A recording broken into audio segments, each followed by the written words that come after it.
Kayden's Law, what it is and what to do about it. This panel will be focused on Kayden's Law and other legislation and how to have success. This is very important to both our children and our grandchildren, and that reunification is most important for our families. Our focus will be how to be successful in each state over Kayden's Law. This is going to be an excellent panel with people who have worked much on this. We're going to start off today with Dr. Lynn Steinberg. She's been a therapist for 50 years. Throughout the years, she has focused on domestic violence and sexual abuse. As an expert witness in the courts, she adds to her expertise parental alienation, coercive control, and false allegations. She testifies throughout the country and even the world. Dr. Steinberg was the first expert witness to use coercive control as a form of domestic violence and therefore parental alienation. She's written a book, You're Not Crazy, Overcoming Parental Child Alienation. It's a self-help book for alienated parents in the court system. Dr. Steinberg has also dealt with the legislature in California regarding child testimony in courts in Kayden's Law. Dr. Steinberg, we're happy to have you with us today, and we'd like you to, if you would, to please go ahead and do your presentation. Thank you. Thank you, Lynn. Good evening, everyone. Thank you for joining us to discuss a vitally important topic. Today, we will explore Kayden's Law, a recent and controversial piece of legislation. Kayden's Law insists that allowing unsubstantiated claims of child abuse and domestic violence go unchallenged, and this will prevent any further contact with the accused abuser and thereby save children from being murdered. This makes no sense at all. Domestic violence accusations have to be investigated. Child abuse is investigated.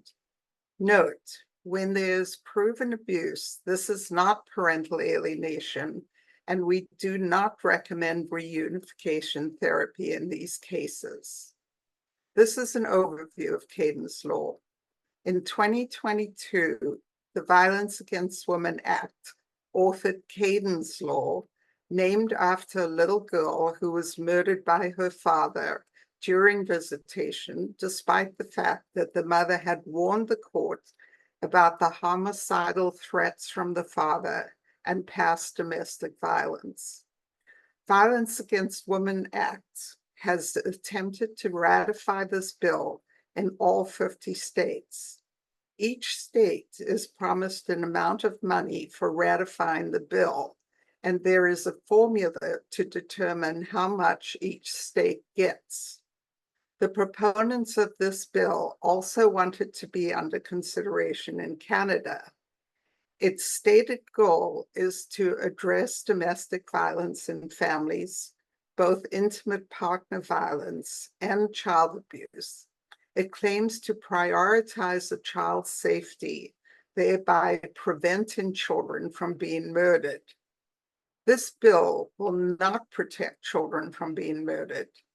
Kayden's Law has stirred considerable debate due to its impact on family court decisions and the judge's ability to resolve family problems. Essentially, Kayden's Law claims that when a child is refusing contact with the parent, it is assumed that the parent abused the child. It ignores the elephant in the room, which is the abusive, alienating parent's behavior toward both the alienated child and the alienated parent. It ignores the fact that the alienating parent wishes to punish the alienated parent and thereby punishing the child by cutting off all contact between the alienated parent and child. It also does not take into account the counterintuitive nature of parental alienation, which recognizes that what looks like bonding can be pathological enmeshment. This is actually what the bill states. It states that a child cannot be removed from a parent if the child appears to be bonded to that parent. The court that is amenable to hearing about parental alienation from an expert will understand the supposed attachment and the demonstrated bonding as pathological. The child has aligned with the alienating parent against all odds. What I mean by that is that the child loved the parent from whom they are separated prior to the breakdown of the relationship.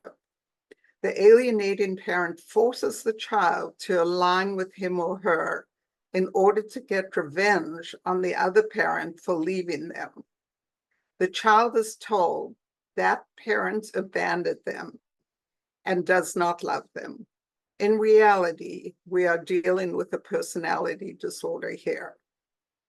2, it eliminates the judge's discretion to order reunification therapy.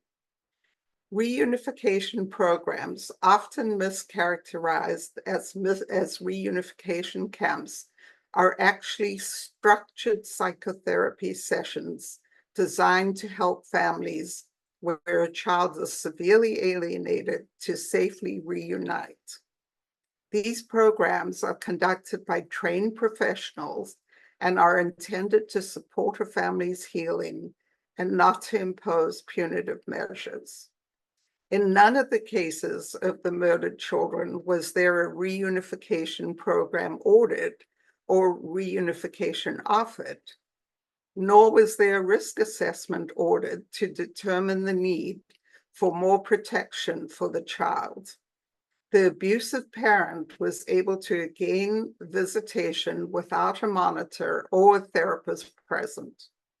Note, these are not parental alienation cases where there's previous abuse that has been proven. It is a child abuse case. On the websites of Violence Against Women's associated groups, all the children whom they claim to have been murdered in alienation cases are very young. Rarely are very young children ordered to participate in reunification programs. Often it is assumed that therapists are no longer legally allowed to provide the reunification services, especially in so-called reunification camps. Just to clarify, the word camps came from nefarious groups, and it was originally termed a concentration camp. When they were warned this is anti-Semitic and may constitute a hate crime, they dropped the word concentration camps and referred to the programs as camps, but the connotation is the same. I was recently asked if the 4-day reunification program, but referred to as a camp, I provide wasn't now legal and I could no longer provide this service. This is not the case.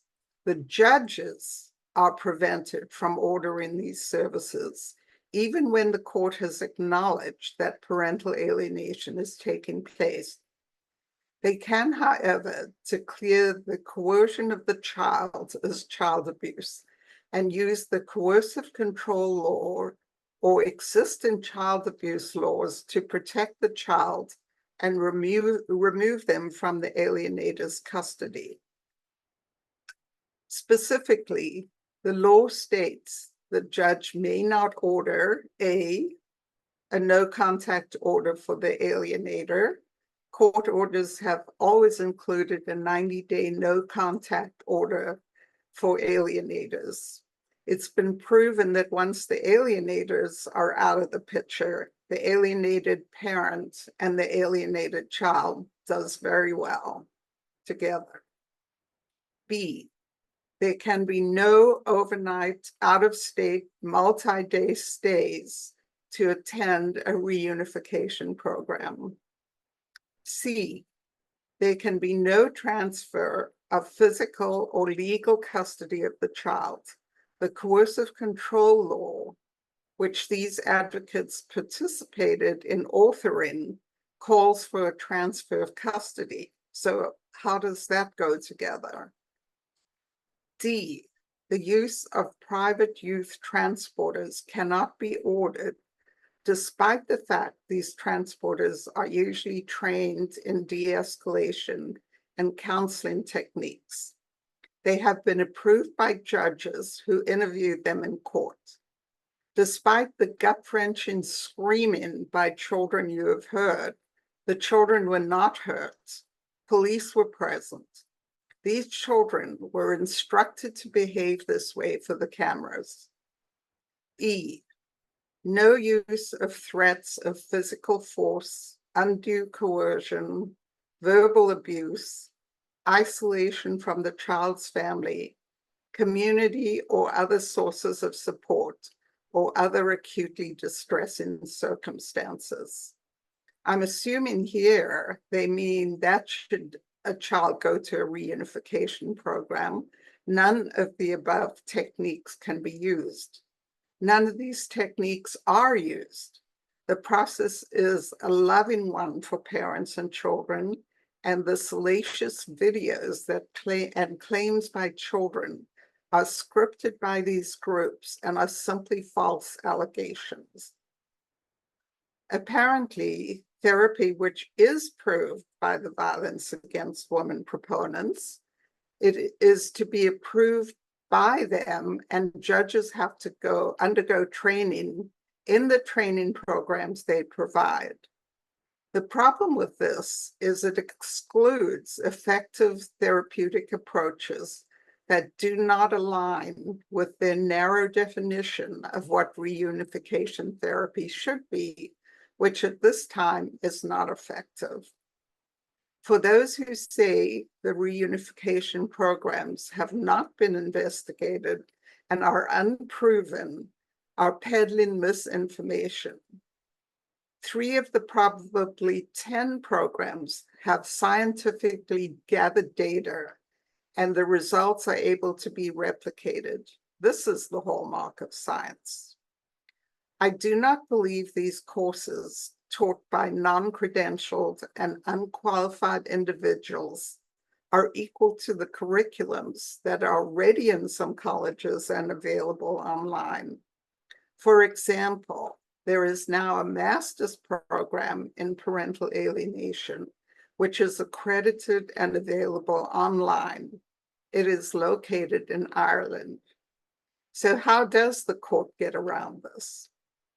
Reunification therapy may not be able to be ordered by the judges in states in which this bill exists, but family courts confronted with evidence that a parent has abused a child through parental alienation behaviors, and the abuse is so severe that it warrants the removal of the child from the home of the alienator, the child abuse laws should supersede laws like Piqui's law to allow judges the discretion to order whatever remedies have been shown to help the alienated child to recover.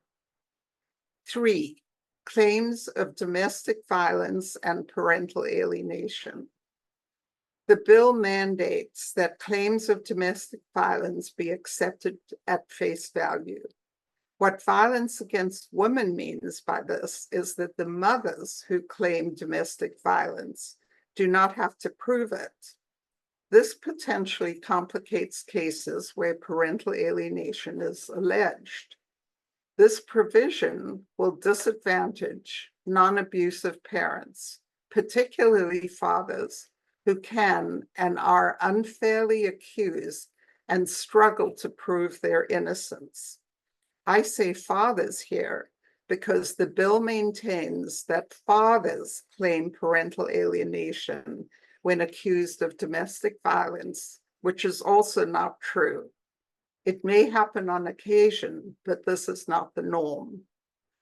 The gap between the likelihood of a father or mother being falsely accused of abuse has narrowed to almost 50-50. These groups, unfortunately women's groups, actually recommend to alienating parents that they use the silver bullet approach, which is a false allegation of sexual abuse. This false allegation is made when the alienator is beginning to believe they may have to share custody with the alienated parent or even lose custody to that parent. This results in the parent having to prove his or her innocence. There still exists in courts an attitude of children never lie. Children do lie. In a study conducted and published by the Bar Association, authored by Klawer and Rifkin, it was found that 86% of alienated children lie in court or to CPS and their lawyer. In a recent case, a father was falsely accused of sexually abusing his son and two stepsons. He had divorced the mother a number of years before, moved to a different state, and was living happily with a new partner. His son visited him for vacations and was showing signs he was being alienated. He was hostile toward his father for the first day or so of the visit. He had returned to his mother after having a happy trip with his father and his father's significant other. He had obviously been coached by his mother, who probably was threatened by the fact that he enjoyed the visit with his father and was probably furious the father was happy with a new partner. This father, after going through a criminal trial, is in prison for life. What a miscarriage of justice. The dynamics of parental alienation should be common knowledge, so it is recognized in the courts and people are not wrongly convicted. This case also involved a lawyer who mishandled the entire case. To give you an idea of how prevalent false allegations are, Child Protective Services state 70% of complaints to CPS are made by parents in custody cases seeking to gain an advantage over the other parent. The Center for Disease Control states that out of 3 million reports of child abuse and domestic violence in a year, only 6,800 are substantiated. 2, the redefinition of experts in court. Kayden's or Piqui's law allows individuals affiliated with the Violence Against Women Act who have quote unquote experience to testify as experts. The courts have always relied on experts who are qualified as experts by the way of their education, experience, have published books and articles, and are recognized experts in the field. This shift could lead to the inclusion of less qualified individuals in critical court decisions, undermining the traditional reliance on credentialed experts. 4, increased training requirements for judges. Judges will now undergo extensive training provided by these self-same violence against women groups. This ignores all the research that has gone into successful therapeutic programs, reuniting alienated parents and children, and introduces biases. It excludes established methods for handling high conflict family cases in the courts. Legislative history and impact. In California, Kayden's law, the bill went through a tumultuous and unconstitutional legislative process. Renamed Piqui's law for a little boy who was murdered by his father, it was initially defeated in 2022. This occurred because 1, the judges mounted opposition. 2, the parent alienation groups caught the fact that after amendments were done by the various committees, The bill was simply reinstated by the authors and to be signed by the governor. When brought to the attention of the Judicial Committee, the author of the bill, Senator Susan Rubio, withdrew it. This bill was reintroduced in 2023.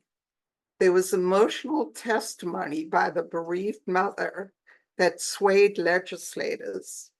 Explanations to the various committees by parent alienation people was curtailed to 4 minutes, whereas testimony from the advocate groups exceeded 30 minutes.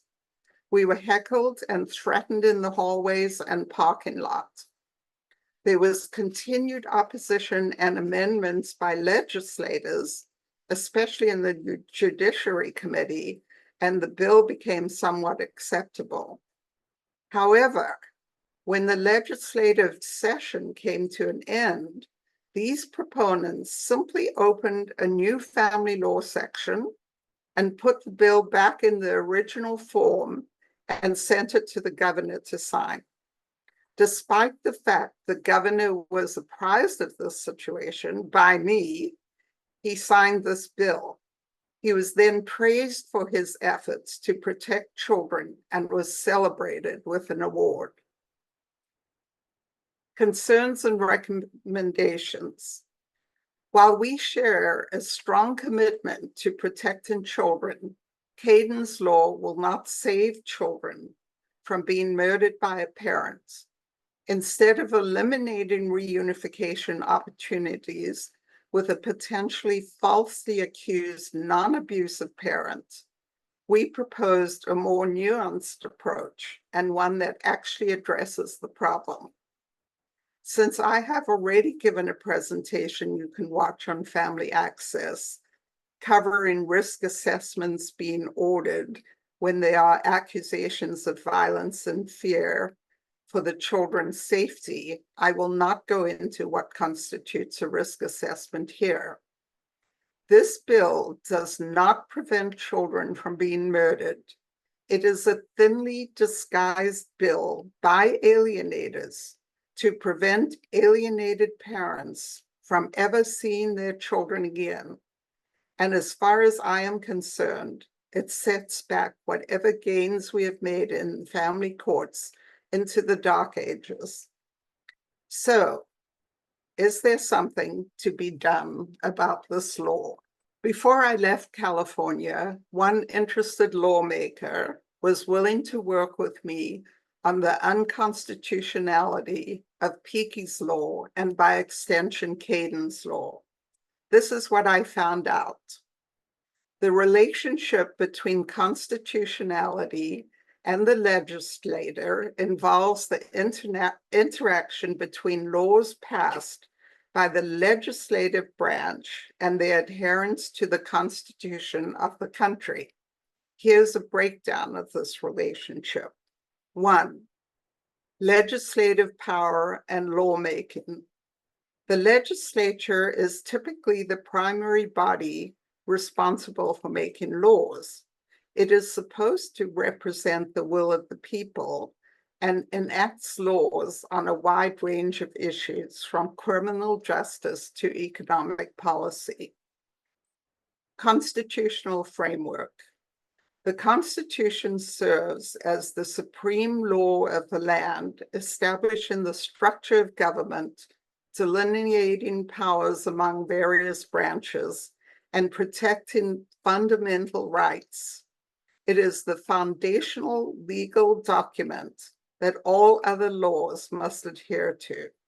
So how does this protect alienated parents and children? 3, judicial review. Courts, particularly constitutional or Supreme Courts, have the power to review laws passed by the legislature to determine whether they comply with the Constitution. This process is known as judicial review. If a law is found to be unconstitutional, the court may strike it down, rendering it invalid, which I do believe they need to do with this law, considering none of the legislative amendments were taken into account and the bill was presented in its original form. That's got to be illegal. 4, checks and balances. The requirement that laws must be constitutional is part of the system of checks and balances designed to prevent any one branch of government from being too powerful. The judiciary acts as a check on the legislature before ensuring that laws conform to the Constitution. 5, amendments and legislative authority. Legislators can propose amendments to the Constitution, but these changes typically require a more stringent process than regular lawmaking, often involving higher thresholds for approval or additional ratification steps. 6, conflict and resolution.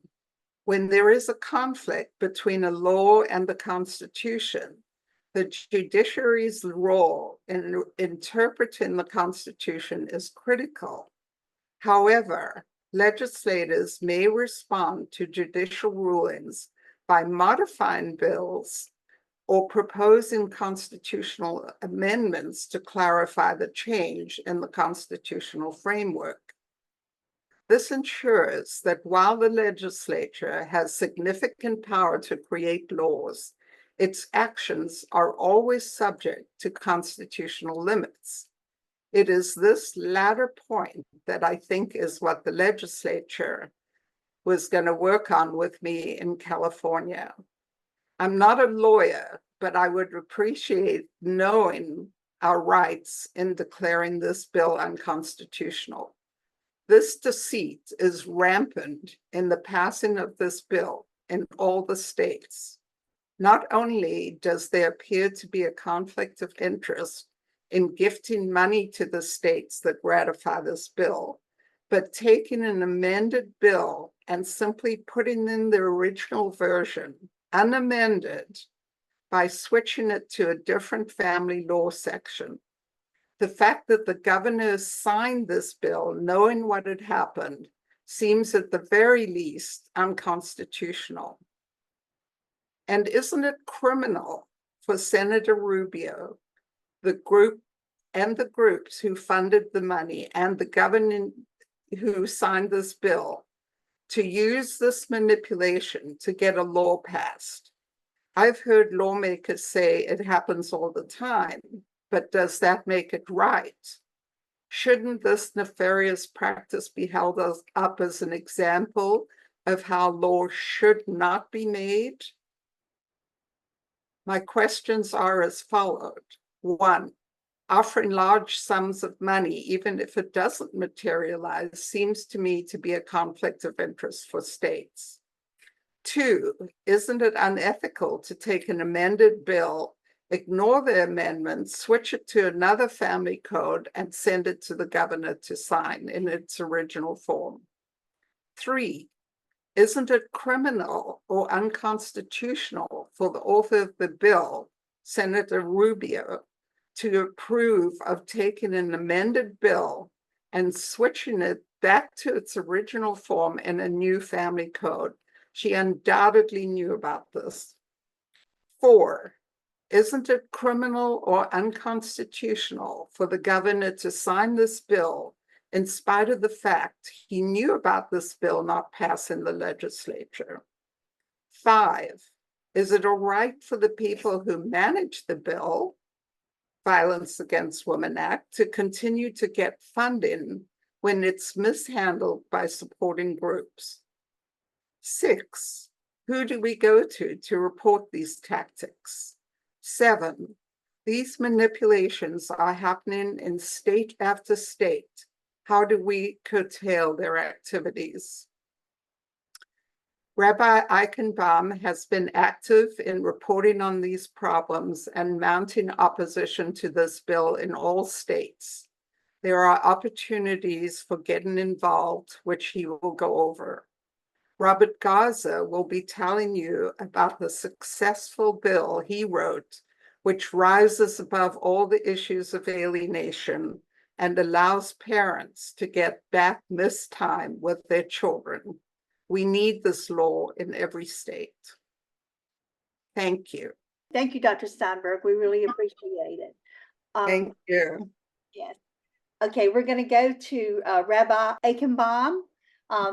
He is a special education instructor. He has a passion for correcting misinformation about parental alienation. This passion has led him to get involved in challenging legislation that this is based on misinformation about parental alienation, such as Kayden's Law. He has co-authored 3 analyses that expose the vast misinformation, disinformation, and public policy deception contained in the Child Safety First Report. The report of the UN Special Rapporteur on violence against women and girls that denies the reality of parental alienation, and in the book, Challenging Parental Alienation. We're really happy to have you with us today, Yaakov, and we look forward to hearing what you have to say. Thank you very much, Elaine. I want to start off by expressing my gratitude to Elaine Cobb and to her staff at Family Access for sponsoring this conference and for all the wonderful programs they do throughout the year. I want to start off by saying that I'm going to be presenting a tremendous amount of material here today, more than I can possibly fit into 30 minutes.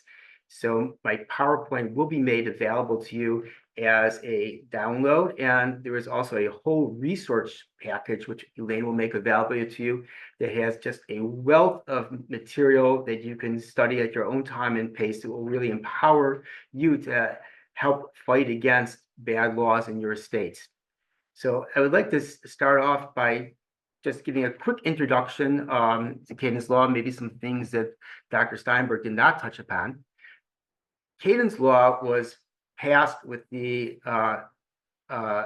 supposed purpose of protecting children at risk for domestic violence from having child custody laws place them with dangerous people. So it's designed to protect that from happening. And there's basically 4 components to Kayden's Law. The first part is the training part, which wants to train court personnel about domestic violence. The second part is to put limitations on who can be given custody of children in cases where there are allegations of domestic violence. The third is to limit who can qualify to be an expert witness in cases of domestic violence. And the last thing is that it excludes unscientific treatment programs from being ordered by the courts. Now, on the surface, this sounds very reasonable. We all want to protect children from domestic violence. There's no question about that. And we also agree that there is room for improvement in the family court system. So what's the problem with Kayden's Law? Well, the first indication that there's a problem over here is the way that it was passed. Kayden's Law was never passed in the United States Senate or House. It never even got to a point where there was a public debate about it. What happened was they snuck it into an appropriations bill, which was over 2,000 pages long. Most people didn't even know it was there, and it got voted in sight unseen into law. So that underhanded behavior right over there gives you a little red flag of what's going on over here. Now, the federal government cannot dictate to the states what they do in their family courts. What they did was they offered a large incentive, financial incentive for states that will pass this law. They will get grant money. So what's been happening over the last several years is that states have been trying to pass this laws.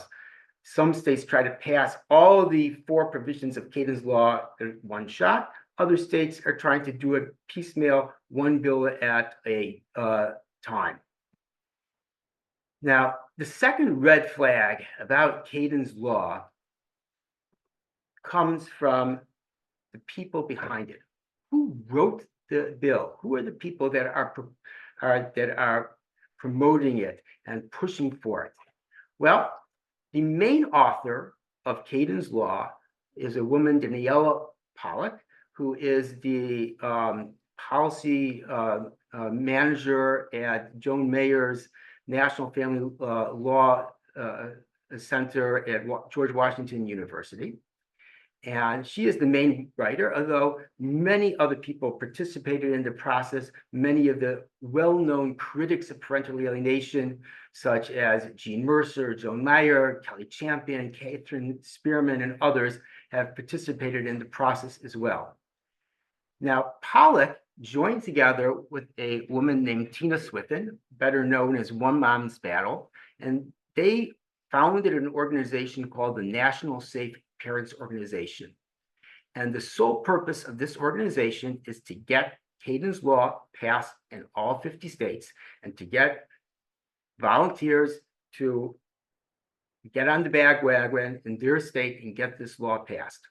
If you take a look at the National Safe Parent Organization's website, they'll tell you why they want this law passed. They have a tab on their website called the crisis. And they say, because of this crisis, we need Kayden's Law. What is the crisis? Parental alienation. Nothing more, nothing less. And I've just put on the slide over here just a few samples of the things they say about parental alienation on their website. I'm not going to read this over here. You can do this on your own time. But they say that parental alienation is a debunked theory. It has a tremendous amount of ad hominem attacks against Richard Gardner, Dr. Steinberg, other parental alienation experts. It claims that people who are involved with parental alienation are in it for the money. They say that no professional organizations recognize the science of parental alienation, and on and on and on. You get the drift over here. So the whole purpose of Kayden's Law is to eliminate parental alienation from the court system. You will not be able to make allegations of parental alienation. You will not be able to bring experts to testify about it. And you certainly will not be able to order any treatments for parental alienation. This is what it's all about. So this is the problem over here. Now, how do they get people to buy into this? Well, they take anecdotal stories that are unsubstantiated, such as Piqui's case, or in California, or Kayden's Law. They get a poster child in the state, and they create a moral panic. They get legislators and the public so revved up and so emotional that, of course, you want to stop these things from happening. Everybody wants to stop violence. So they get well-intentioned legislators to buy into this narrative and get the law passed in this state. And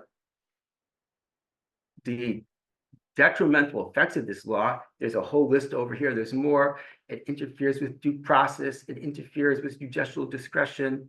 It will foster a tremendous amount of false abuse allegations, et cetera, et cetera. You can go through the list yourself over here. I would suggest there's a link on the bottom of the page over here, a study that just came out a few weeks ago from Dr. Jennifer Harmon, called The Illusory Correlation Between Parental Alienation and Other Forms of Family Violence. And she actually documents how this narrative is being developed to just totally distort the reality of what's happening in the actual court system. Research does not support such a crisis. There are problems in the family court system. There are false allegations of parental alienation, no question. There are also false allegations of domestic violence. The answer is not to negate the science. The answer is to train court personnel about how to detect false allegations. But it's not the crisis that the domestic violence groups are making it out to be. So what are our goals? our goal is not to just get these laws thrown out, because this is an opportunity to get needed improvements in the family court system. So what are our goals? Our goals are to, one, amend these bills to be parental alienation friendly. Legislation should support protection of all forms of violence, including parental alienation. Second, we want to amend these laws that it protects due process. A person is innocent until they're proven guilty. Now, certainly when there's a risk of harming a child, we err on the side of caution. And that's why our evidentiary standards in domestic violence cases is already lower than in other areas of law. We can't just throw out due process and just make it a free-for-all. We do have to protect people's rights as well. We have to make sure that there's a built-in protection system against false abuse allegations. And when all else fails, if we can't get these bills amended in a reasonable way, we have to get them vetoed. Now, when I started off doing some legislative work, I knew very little. And so I want to share my experiences with you so you do not have to make the mistakes I did and reinvent the wheel. So let's start off with a crash course about how bills are introduced and what the whole procedure is. So just like the federal government has a House of Representatives and a Senate, every state has two chambers in their assemblies. There's a Senate, and then there's another House. They have different names in different states. And what happens is a member of the legislature will propose a bill to a committee. It's usually called the Judiciary Committee, has slightly different names in different states. The chairperson of that committee now has the discretion whether or not to convene a hearing on this bill. If they agree to have a hearing, then the public is invited to present testimony, pro and con, for this bill. If it's a no-brainer, the bill's a great bill, then it will go for a vote in the committee. If there's a lot of issues and a lot of opposition to the bill, then subcommittees will work with the stakeholders and the sponsors of the bill to try to tweak it and get something that everybody could live with. If they do that, again, it's up to the chairman to either let the bill die or to convene a committee vote on the bill. If a vote is convened and it passes, the same procedure has to happen in the other chamber now. Now, this might be going on simultaneously in both houses, or it might be one after the other. If both House committees pass the bill, they might not be the same version because it might have been amended one way in one house and a different way in another house. So now the two committees have to get together and tweak out the differences and come up with a acceptable version to everybody. If they're successful, then it goes to a floor vote for the whole legislature. If it passes, it goes to the governor to either sign or veto. That's how it works. Okay, this is where you come in. You want to go and try to amend these bills. Well, first, how do you know that there is a bill? So there are a number of online search engines, for example, legalscan.com, that you can put your state in the search box and put in search terms, and any bills that have those search terms will come up and tell you the status of the bill. So you want to put in search terms like Kayden's law, parental alienation, judicial training, reunification therapy, etc. And you will find out about the laws. Now, a problem with this is you might do a search on Monday and the bill will be introduced on Tuesday, and you might not find out about it until you do another search. And some of these bills are really signed as time sensitive. So this is not a really efficient way of doing it. A better way to do that is to get a paid account for LegalScan. It costs something like $100 for a year, not very much. And you could pre-program the search terms. So anytime a bill with these search terms is introduced, you will get an email informing about you. So I would recommend that you do that. Once you've discovered that there is a bill in your state, so it's time to get to action. Alert national groups such as the National Parents Organization, shared parenting groups, parental alienation support groups, and domestic violence groups that are friendly to the concept of parental alienation. Now, you should be aware that the average legislator knows very little about parental alienation, and what they do know is probably filled with misinformation.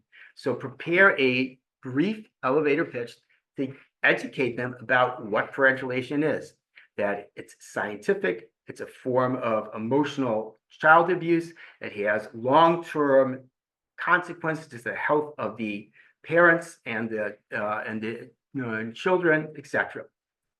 The next step is set up meetings with the members of the Judicial Committee well in advance of the hearings and after the hearings. Now, sometimes you will get an appointment with the actual legislator. Sometimes it will be with their staff, which is also fine. And when you meet with the legislators or their staff, have it prepared in advance what you want to say, how you're going to say it, and what you want from them. The first time I met with my delegate in Maryland, I just knew there was a problem. At the end of the meeting, the delegate asked me, "So what can I do for you?" I drew a blank. I never really followed that through. What exactly do they want? Have something tangible. Do you want them to kill the bill? Do you want a certain amendment? Have it planned out in advance. Now, it's very important to participate in the bill hearings. There's two ways of testifying at a hearing. You can testify in writing, and you can also testify orally at the hearing. You could do both of them. And you can testify in person in the state capitol. And fortunately, one of the benefits of COVID is that most states will still allow you to testify through Zoom. So if you're not located near the state capitol, or if you're out of state, most states will let you testify even if you're not a citizen of that state. So you can do that through Zoom. Although if you're able to, it's definitely better to do it in person, because for two reasons. First, it establishes a presence in the hearing chamber. And second, it also provides you with the opportunity to meet people in the Capitol. For example, last year I was testifying at a bill on custody evaluator training, and I took a ride to the hearing down the elevator with one of the members of the committee and got a conversation with that delegate. So it's always good to be there in person if you are able to. Each state has its own rules and regulations about how and when to sign up for testimony. You can find that information on your state assembly's websites. After hearings, get in touch with the legislators to correct any misinformation that might have been presented about parental alienation, and bombard them with emails, letters, phone calls, as long as you don't get on their nerves, but keep in touch with them. And when a vote is going to take place, get all your volunteers to call up and say, "Hi, my name is so-and-so from your district. I support or I don't support this bill." The people who man the phone, they do take a tally and they do want to know what the constituents hold. All right. Now, when you find a bill, these bills are written in legal language and they might seem not so bad on the surface. How do you know if there's a problem with them? So I actually found a wonderful website. It's very informative. It's called kaydenslaw.info. And it actually has the federal law of Kayden's Law. And it goes point by point and explains what the problem with the language is and how it can be corrected. Now, some states are going to copy this language verbatim. Other states might have a slightly different version, but this will give you a really good starting point to be sensitized to the issues you have to look out for. So for example, I have up on the slide over here, this is the provision for judicial training.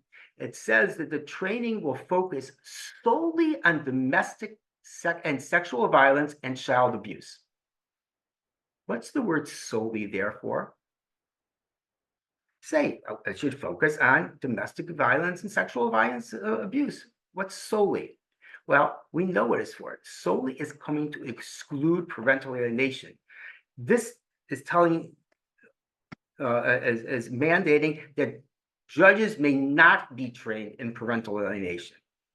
So then it goes on to say, well, that has to be crossed out and it should be should be added on, that the training should include training about parental alienation, which is a form of emotional child abuse. So this will be really helpful for you to discover the problems that are snuck into the language of the bill.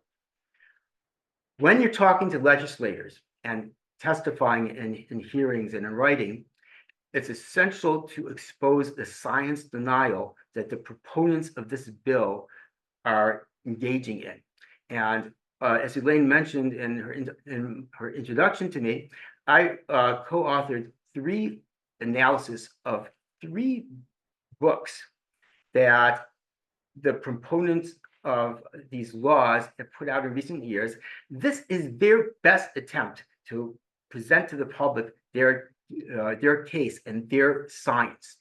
One of them is called the Child Safety First Report, which was written by the Center for Judicial Excellence in California. Its sole purpose is a PR job for Kayden's law. That is their goal. The second is a book by Jean Mercer called Challenging Parental Alienation. Many of the foremost critics of parental alienation have chapters in this book. And the last is a report by the UN Special Rapporteur on Violence Against Women. And that was basically an attempt to promote Kayden's law on an international level at the UN. Each of these works is so flawed that it's laughable if it wouldn't be so serious, the consequences. They are filled with misquotes, misinformation, fraudulent citations, science denial, and more. Just to give you a quick idea, the Child Safety First Report has 156 citations. I looked them up. At least 50 of them are problematic. And if you can download from the links our analysis, and it will give you an idea of the types of claims that are being made by these groups and the representations that are being made to legislators. It will give you the information that you need to respond to them and to expose the science denial of what's going on over here. And also expose the public policy deception that's going on over here. Legislators aren't aware that the purpose of this bill is to eliminate parental alienation from the courts. Let them know that. Let them know about the National Safe Parents Organization website, and let them be aware of what's really happening over here. When they make outlandish statements in bill hearings, call them on it. Last year at this evaluator hearing, a custody evaluator bill hearing, a federal congressman testified that there are 58,000 children a year that are ordered into custody with a dangerous parent. Oh, that's a crisis. We got to do something about it. It's preposterous. We know where that number came from. We talk about it in the Child Safety First analysis and in the UN analysis.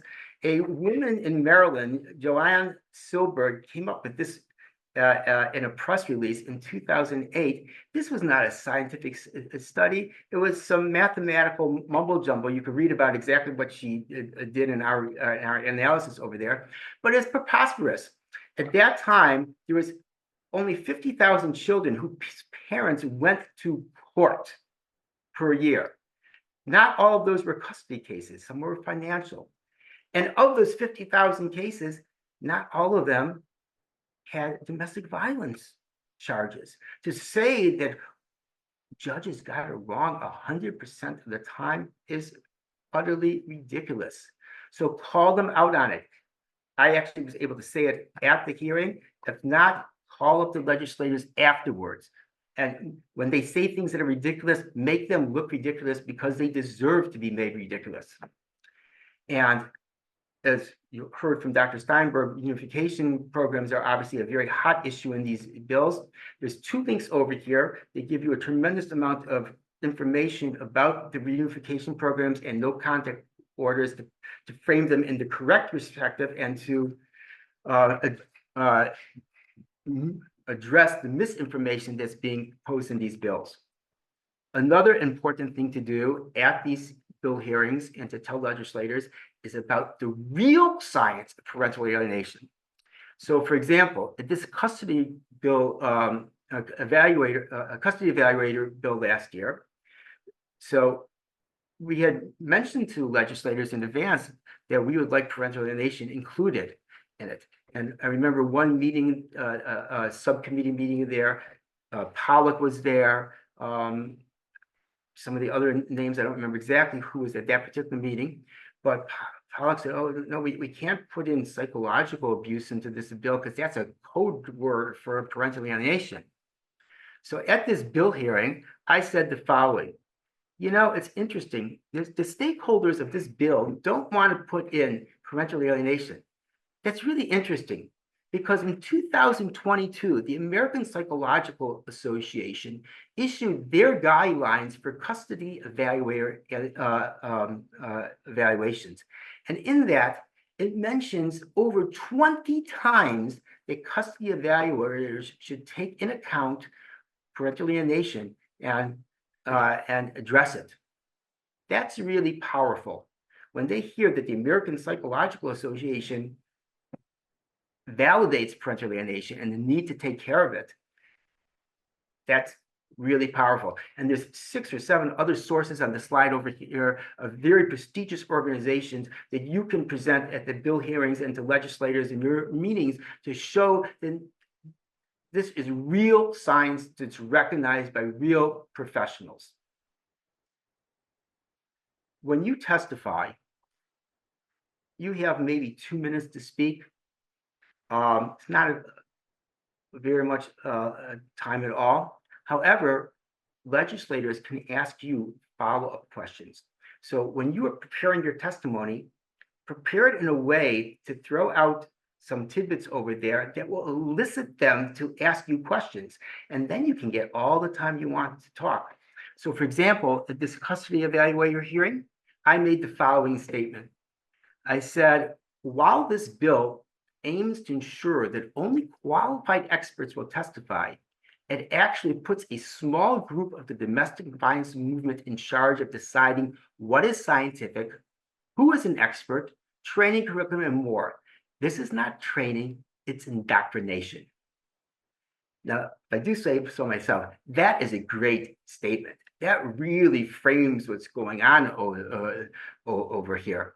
And this is a springboard that they can ask you all different types of questions. So think of what things you can add into your testimony to get these questions. And just incidentally, the year before that, this is for a judicial training bill. It really ticked off some of the senators in Maryland that saying that these domestic violence groups, you know, they want to declare themselves in charge. You know, we're going to decide what is scientific, and you know, we're going to dictate to everybody what to do. And they really did not like that at all. So this is a point that you can really emphasize. We talked about offering amendments. What we did was we actually printed up the bill, crossed out in red what we thought was problematic, and added in red in the appropriate places what we wanted added to the bill. And we emailed this to all the legislators so they can see black and white or red what needs to be done. And when we first of all, this makes you look very professional, you know what you're doing, and it's user-friendly for them. And when we actually met at stakeholders meetings, we went over these things. And if the stakeholders put up resistance and say, oh no, we can't do that, challenge them on it. Why not? Why can't you put parental alienation in? It's scientific, it's factual based. Oh, there's a crisis, people making false allegations. Well, the only thing that they have to support that contention is anecdotal evidence and one study by Joan Mayer. And this study, which is all over the media and on domestic violence websites, Joan Mayer is going all over the world saying, this is the first empiric study. I beg to differ. It is a very weak study that if you've taken a master's degree, first semester statistics class and how to design studies in statistics, you'll be laughing when you read exactly what was done. And in fact, at least 4 subsequent studies have refuted Mayer's findings. And you should make sure that legislators are aware of this. So this is what we did with amendments. Just a few more points. Manpower. People like to have user-friendly material available. They don't like to create it themselves. They don't have time for it. They don't know how. So provide your volunteers with everything. Provide them with letter templates of how to write to legislators and to give testimony. Provide them with the emails and phone numbers of legislators. Provide them with an instruction sheet about how to register for testimony, including the times that they have to do it. Send out reminder emails, text, phone calls, etc., about deadlines for different things, and follow up with thank you messages. And don't be discouraged when people don't follow through. That's human nature. Many people talk a lot, they say they're going to do things, and they back out. As long as you have a small group of dedicated volunteers, you can move mountains. And when all is said and done, remember, politics is politics. It's not always fair. Legislators are often motivated by votes, not by the facts. At one hearing, I remember that they were going around at the voting hearing, and a senator said, pass, which means come back to me at the end. And when they came back to him, he explained why he passed. He said, I know I promised Senator so-and-so I would vote for one of their bills if they would vote for one of mine, but I didn't remember if this was the one I was supposed to vote for or not. In other words, it had nothing to do with the issue. It was all tit for tat. That's politics, which makes it even all the more important that you do contact your legislator. When they hear what their constituents want, that makes a difference. But one thing you can do, leverage your testimony to make the facts so undeniable that it's difficult to vote against the facts. When it's presented there that the APA says custody evaluators must be trained in parental alienation, and they say, no, it can't be included, that makes anybody who says not like that seem very silly. And people don't want to look silly in front of their constituents and in public. So make the facts so undeniable, which they are. This is our biggest tool in our toolbox. It's the truth. We have the science, we have the research, and we can expose the misinformation. So do it.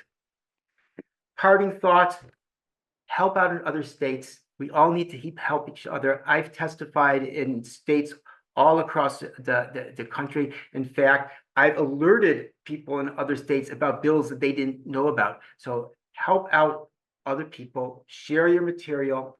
Whenever possible, get media coverage. It's a hard thing to do, but try to get the media to cover the misinformation. And don't take your success for granted. I knew 2 years ago when the custody evaluator bill failed in Maryland, I knew it was going to be back again in 2024. And I met with legislators even before the bill was proposed to give them a heads up about that it's coming. I don't know exactly what's going to be in it, but I know it's going to be problematic. So anticipate that they're going to do it again. And last but not least, don't give up. This could be really frustrating work. They could do all types of sneaky underhand things, but our children are depending on you. It's not just the big experts like Dr. Steinberg. It's about the lay people like myself and you. You can move mountains. So please do it. I know I've given you a tremendous amount of information in a very short amount of time today. So again, I encourage you to download the PowerPoint and the research package, which will really empower you that you can move those mountains. And at the end of the PowerPoint, it has my email and contact information. Please feel free to get in touch with me about any questions or comments you have about this presentation. And certainly when you get down into the trenches and working in these laws in your states, if you need any help or troubleshooting, please contact me. I thank you for your attention, and I hope that you've gotten a lot from it and you will enjoy the rest of the conference. Thank you. Thank you, Yaakov. That was really, really good. We're going to now go to Robert Garza. He's made quite an impact in Texas. and happy to have him with us. Robert is an advocate for children and parental rights and on a mission to change the family court systems for the betterment of families. Robert Garza was the author with Senator Angela Paxton in Texas for SB 718, entitled the Time Taken, Time Back bill. It's now a law in Texas. This law fixes a fundamental liberty and a parental right. It brings healing and allows the child-parent relationship bond to be rebuilt from the lost time that was taken only on precaution by the court. Robert, thank you for being with us today, and we're looking forward to having you speak with us. Thank you. Thank you again for Family Access for allowing me to speak today. Let you a little bit of know about the history. So been in family court about 15 years. It took me about 10 years to get to final trial. There was a lot of stuff that happened in between. The reason that I came out with my bill was because when I was drafted into this war, and I say drafted because you either can, once you're served, you can choose to be a part of it or you can choose to not be a part of it. And if you choose not to be a part of it, then what ends up happening is that you end up just getting an order that's there that's, what do you call it? Sorry. Once you're drafted into this war, you end up having to participate because you can lose your children if you don't answer to it, and then the other side gets everything that they want. So that's what you have to be careful with something like this. When I chose to fight, I ended up being served with protective orders, restraining orders.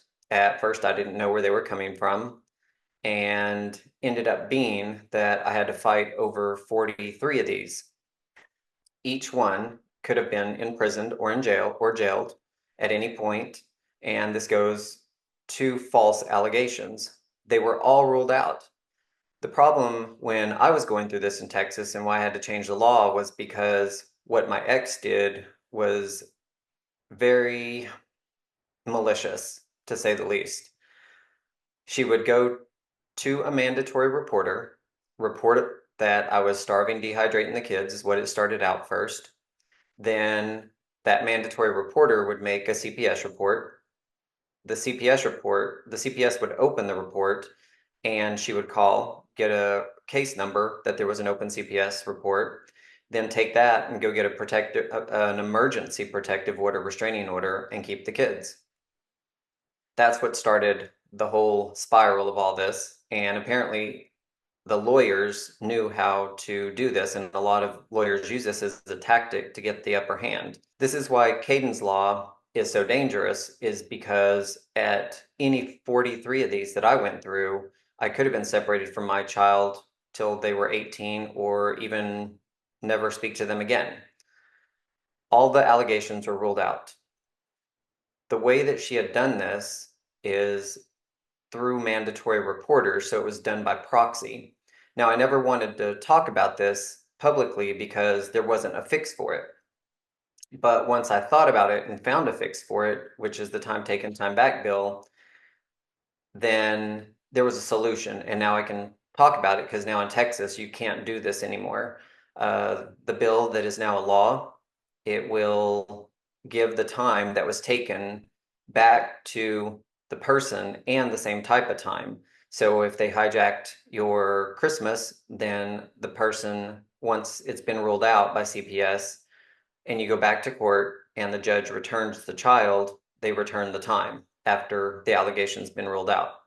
And so it disincentivizes the person doing this to you. And so that's kind of where Kayden's law is that the first time they do this to you, you could end up losing custody for till the child's 18 or longer. Then there's a whole bunch of stuff. They can alienate the child or brainwash them in between and all that stuff. But my bill that's now a law in Texas, hopefully, if you would like it in your state, I can help you with that. And there's a lot of advocates that are looking to get it in their state. It's a very pretty bill, and it just returns the time that was taken only by precaution by the court.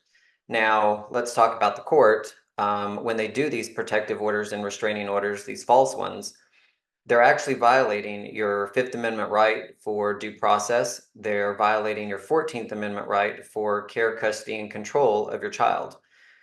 They really can't do that if they actually went by the Constitution and by the law, but they do because they try what's in the best interest of the child.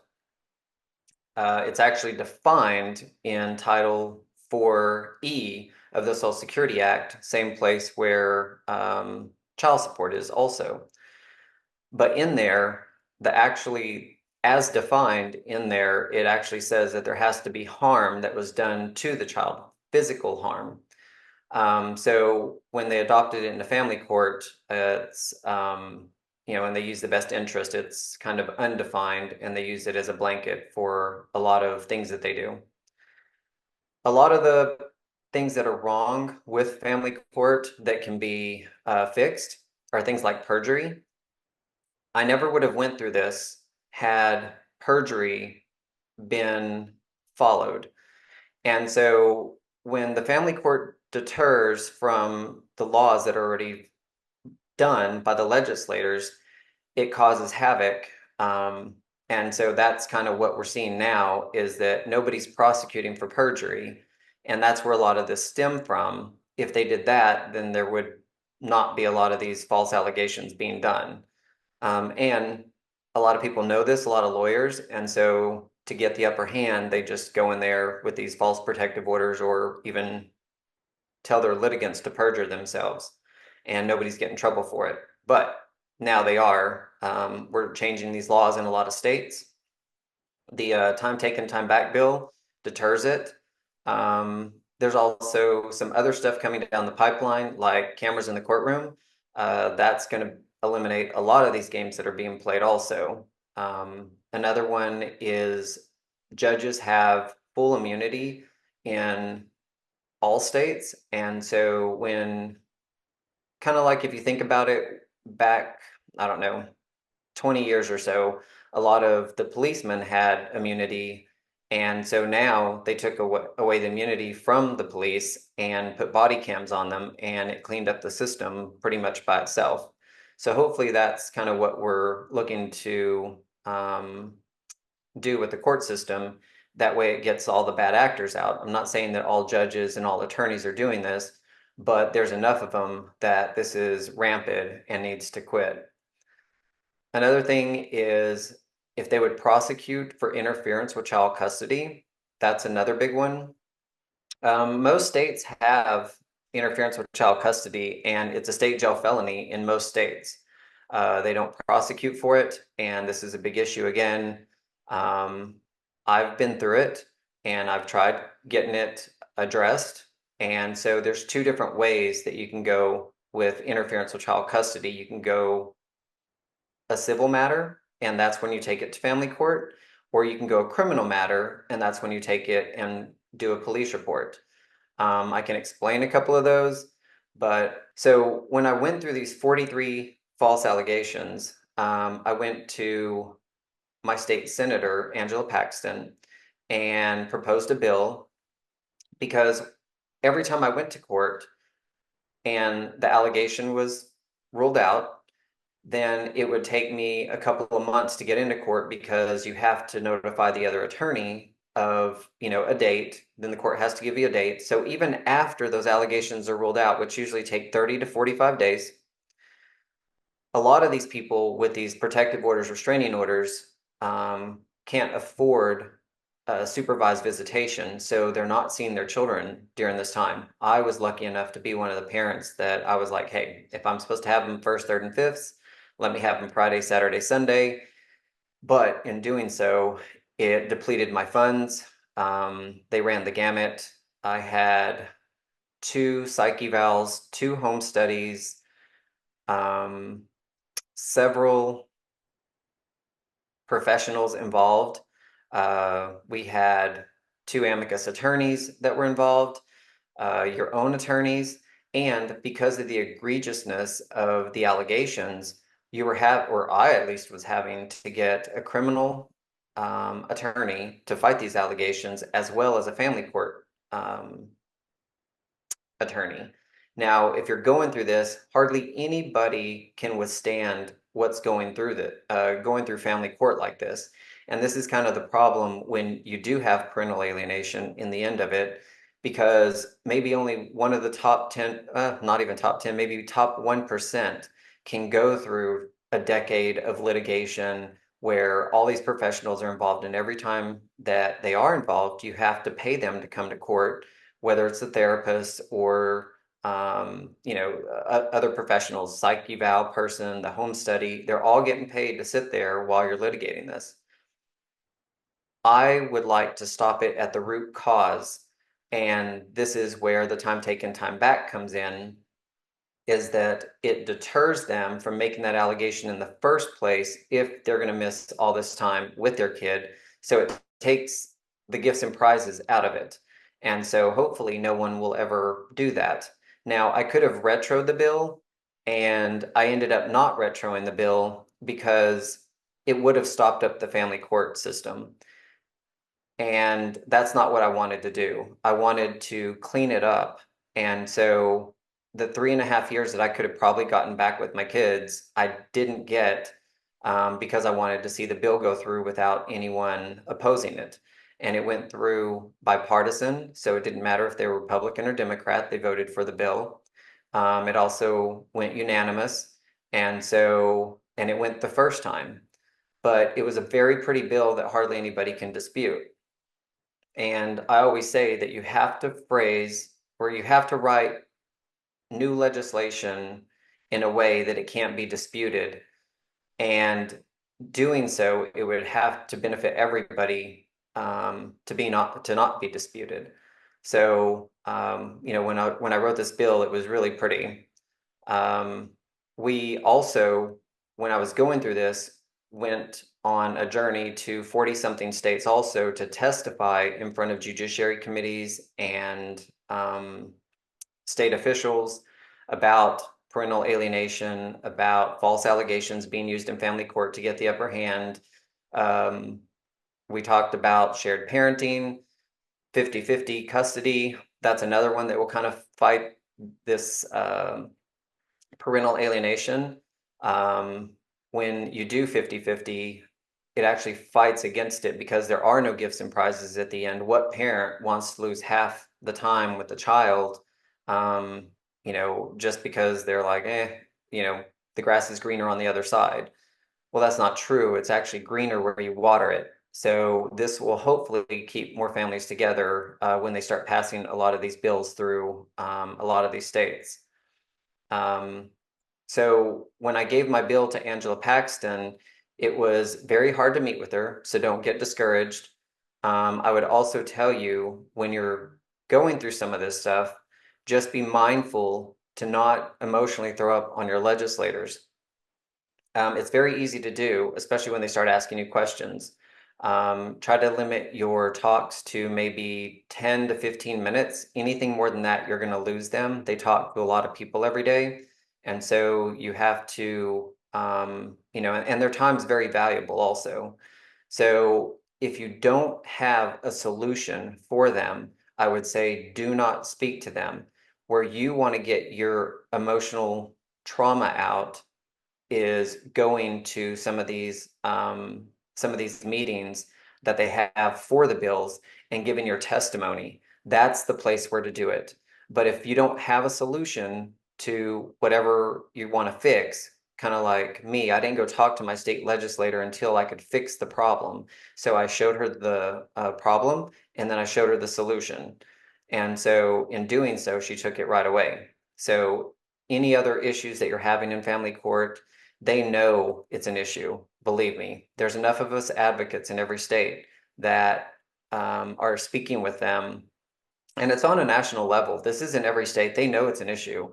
So try not to burden them with that and keep it to just going into the testimony to do stuff like that. I can tell you, going through there, the way I did it, it was very scary, to say the least. I didn't know anything about laws, how to change laws. I was a regular person just like you, and went to talk to my state legislator. And when it came time to testify on the bill, they called me into the Senate, and that was amazing, and horrifying at the same time. You can hear your voice and your heartbeat, and you only have 2 minutes to get whatever you're going to say out. And so absolutely be prepared on that one.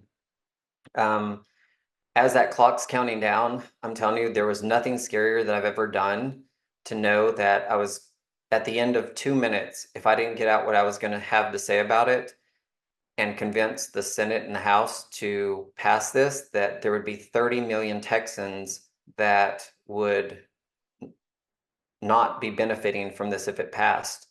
And so that's an experience. So when you do have a bill that you're doing, just be mindful to be prepared for that one if they call you to come testify in front of them. A couple of things since then, been on an amazing journey, been on Dr. Phil, been to several CLE classes, which are continuing education for lawyers and judges. I was just in Austin a couple of weeks ago. I happened to be on there with Dr. William Barnett and Ashish. He's another advocate, lawyer. He's actually a lawyer for parental alienation, fighting against it. And so I was one of the 3 speakers, and I got to talk about this bill, this Time Taken, Time Back bill, and educate the judges and lawyers on it in Texas.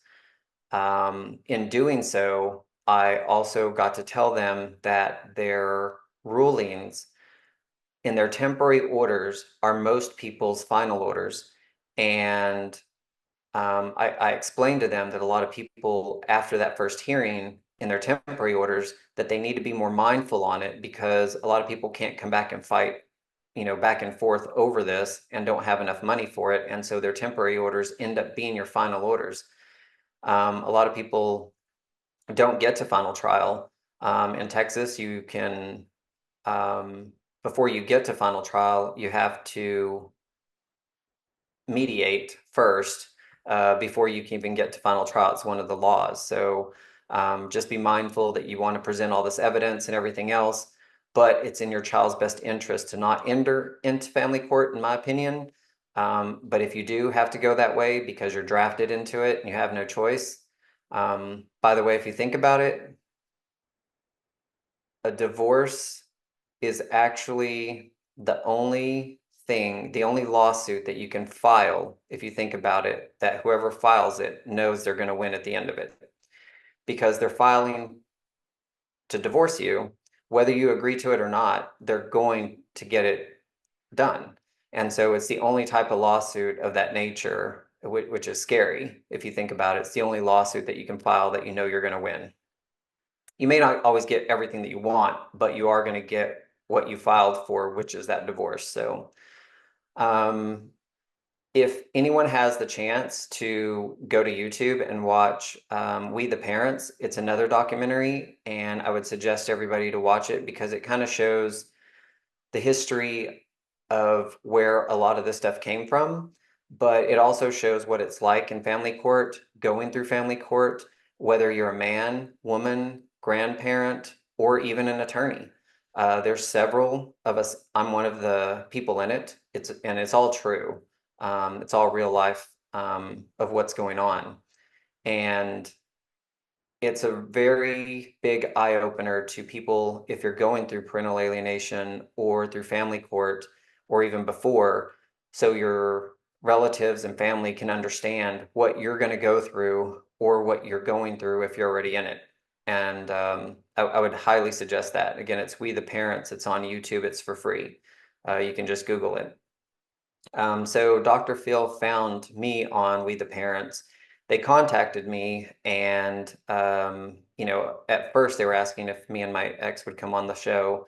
I was like, you can try, but I doubt it, because if you think about it, it's 43 false allegations that have been ruled out, not one ever founded. And so they ended up having me and another guy, Rustin Wright, come and talk with them for about 3 hours. They were filming it and found out how much advocacy we have done, and ended up wanting us although we're on the show, it aired about 3 weeks ago. That one was already aired, but me and Rustin were on it, but they wanted us to come back to talk about the advocacy that we're doing now, what I'm speaking about today, changing laws, getting the awareness out to lawyers and judges. That's a big one. And, when I was talking in the CLE class to these lawyers and judges, had this new lawyer come up to us, and he was saying how he had aced his classes and he did great. And when he got out and started practicing, he was losing. And he said it's not like what school taught us at all.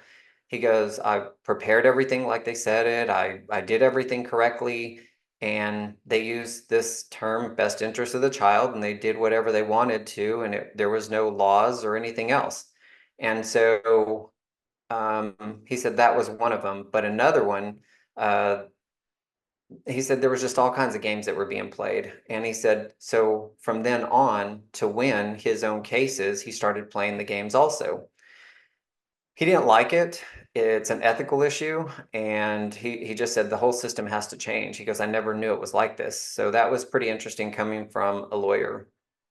Some more stuff that had happened. Surprisingly, I had some more judges and lawyers come up to me that are putting on these CLE classes that wanted me to come and speak at their events. So that was really good. I told them, that there's long after effects of whatever they're deciding in courts and the games that the lawyers are deciding to play. So just be mindful of, what you're doing. Another thing that I was telling them on parental alienation, because I had been through it, is that when I finally got my children back, I took them to the zoo where we already had memories already made. And so their own memories flooded over the parental alienation and was able to rewrite over it. So if you're lucky enough to have enough time with your children and that happens to you, take them back to some of those places where you've already had good memories, and hopefully their own memories will flood those parental alienation and rewrite it. There's a lot of things that are going on in the family court system that you can do and help. One is share kind of like a lot of the media, kind of like We the Parents, that movie alone. You can share some of the knowledge that you're getting here today. This is the Family Access is doing a great job at getting this information out to you and getting great speakers. There's several here today. If you can change the system and help change the system, by all means do it. There's issues with the family court system, and a lot of them, like you can even look at the statistics out there. So if a child goes less than seeing either parent 40% of the time, it actually puts them at risk for alcoholism, teen pregnancy, for high school dropout, incarceration.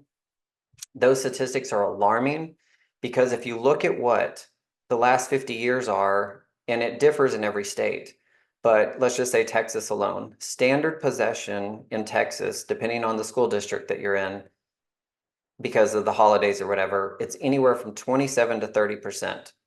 If you think about it and know what I just said with that statistic, anything less than 40%, standard possession is 27 to 30. That means our courts have been sentencing our children to being at risk for the last 50 years. Maybe this is why we're seeing such high risks or high incarceration, alcoholism, teen pregnancy. All of these things stem from a lot of the things that are happening in family court. But if we can fix them, we can start fixing the problems at the root cause. Another thing that I'm doing here in Texas is called a 3-strike policy. This has to do with interference with child custody. So I explained a while ago that it's civil if you take it to family court, and it's criminal if you take it to if you make a police report, because it's a state jail felony in every state. The problem is that if you do it criminally, you have to have the policeman do a police report. They hand it over to a detective in the youth division to find probable cause. Then they hand it over to the district attorney's office. Then they hand it over to a grand jury to indict or not indict, and then a sheriff to go out and arrest the person that had withheld the child. Now, all of those things don't happen overnight. They usually take several months to get that and a lot of resources. This 3 strikes policy is amazing because when the policeman's out there and it's going through here in Texas, Angela Paxton is my state attorney, my state senator, and she's going to do this one also.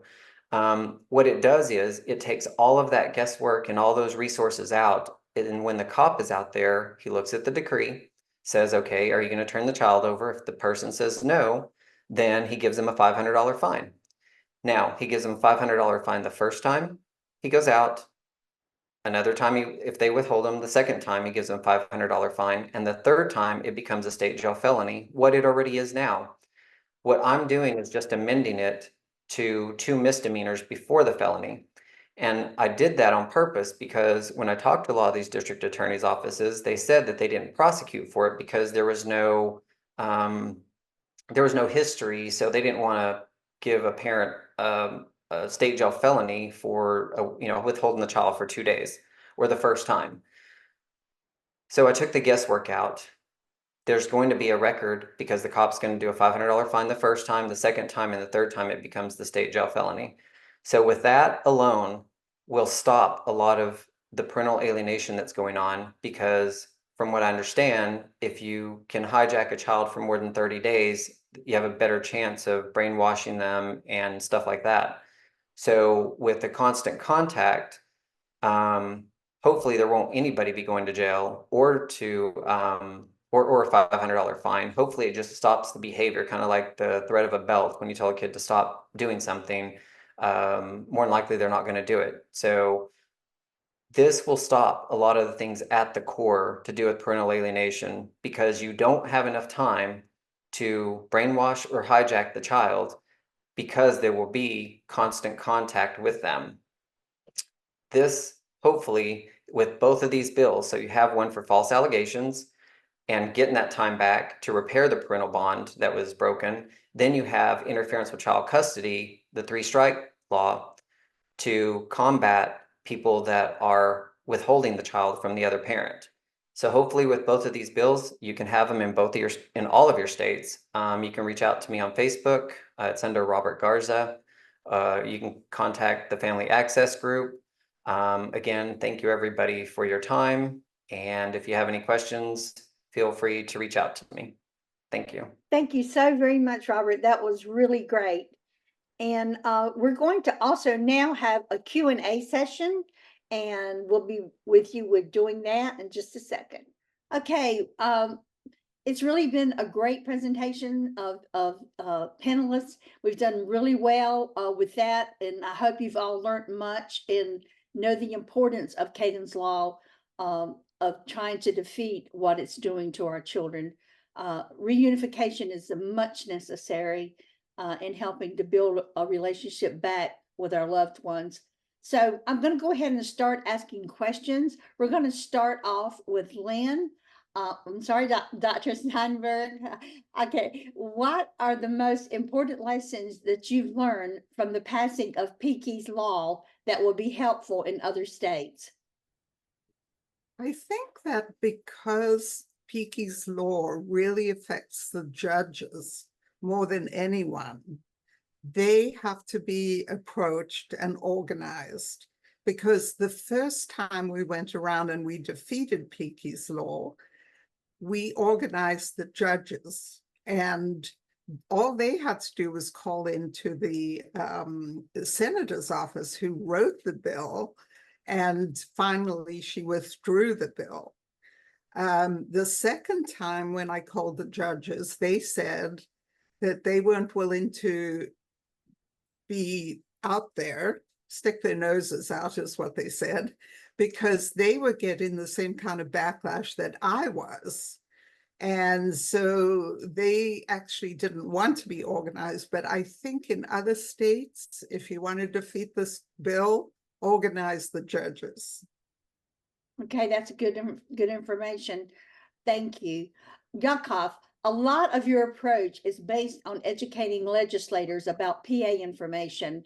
What can a layperson do in this regards that if they don't know how to expose this misinformation? I know a lot of people come to me with, what can I do? How can I do it? So can you give them some insight? Yeah, I want to start off by saying that what Robert said when he was describing his first time he was testifying in front of a committee, that really resonated with me. I can, like I could, as he was talking, I felt my heart start pounding again.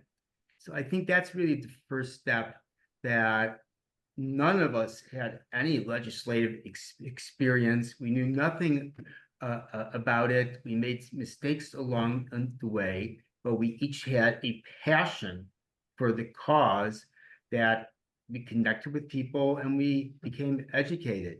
So I've spent a tremendous amount of time educating myself about misinformation.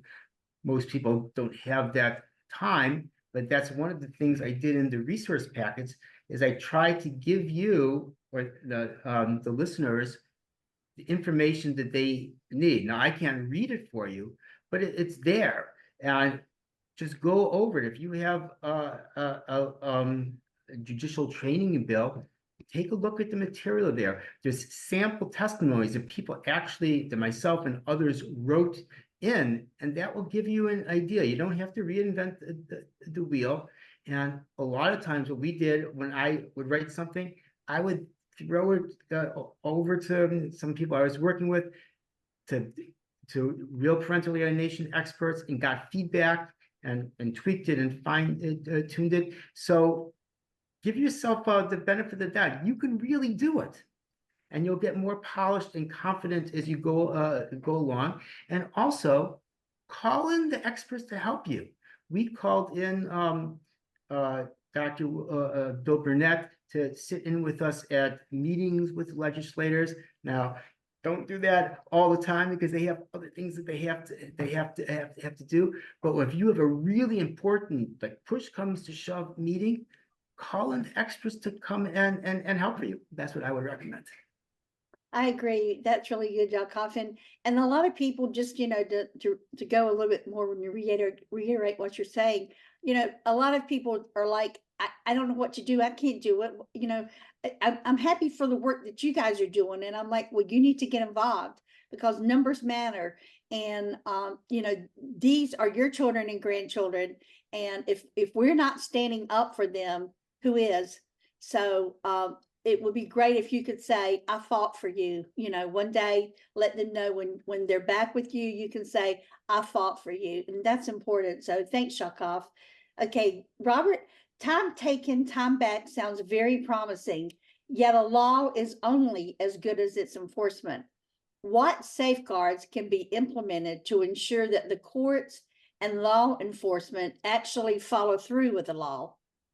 So on the time taken, time back, I was very strategic in putting in there the courts. When you return the child, you shall return the time and the same type of time.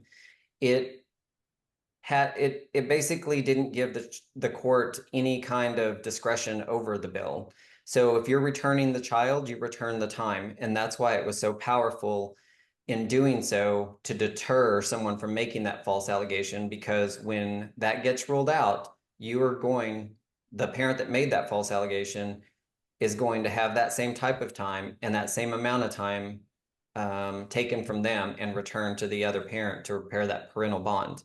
Now, one of the big things that you can do if you're going through this is when they're trying to do that protective order, restraining order, the biggest deterrent that you can tell your judge is that if you were married for, let's just say, 5 years prior, you can tell your attorney to tell the judge, say, look, there was never any police involvement. There was never any CPS involvement. But now we're getting divorced. Now all of a sudden I'm a monster, molester, abuser. Absolutely not.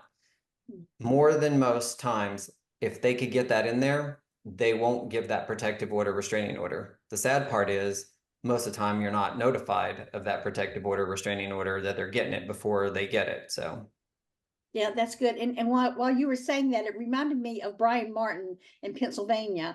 And he is working, feverishly up there to get laws passed. And I don't know if you've connected to him, Robert, but that might be a good thing. But he's working for a bill to be passed where parents who are alienators who are keeping the kids away from you and having false accusations that, they're not going to be able to do this without implications. So, that would be good.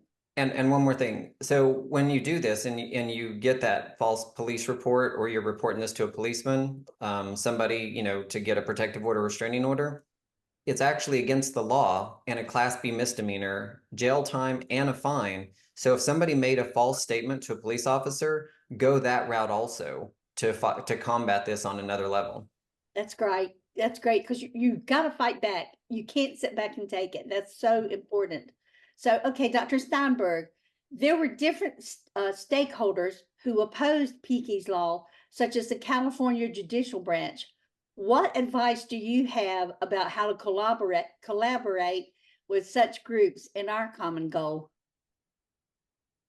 When I went around with this bill the first time and we defeated it, I had reached out to all the associations like the California Psychological Association, etc. And they were very involved in trying to defeat this bill. So whenever there was a new situation, they would call me and tell me so that we would be right on top of what was going on. Because with the first time around, we had a group who went in and they felt like that they had defeated the bill. But then at the end of it going around all the committees, the authors of the bill were allowed to come in and change it all back. And we didn't know that. So we had to come in at the end and scurry around to get judges to support it and find out that this had happened. So that's how we defeated it the first time around. The second time around, I don't know if people ran out of energy. I know I did, because they would just come back, like I think Robert was saying, and place the bill there the second, the third, the fourth time, and it takes so much energy. But we know that the AFCC was involved. They have a judicial committee. The judicial branch was involved. All the associations were involved, and they all opposed the bill.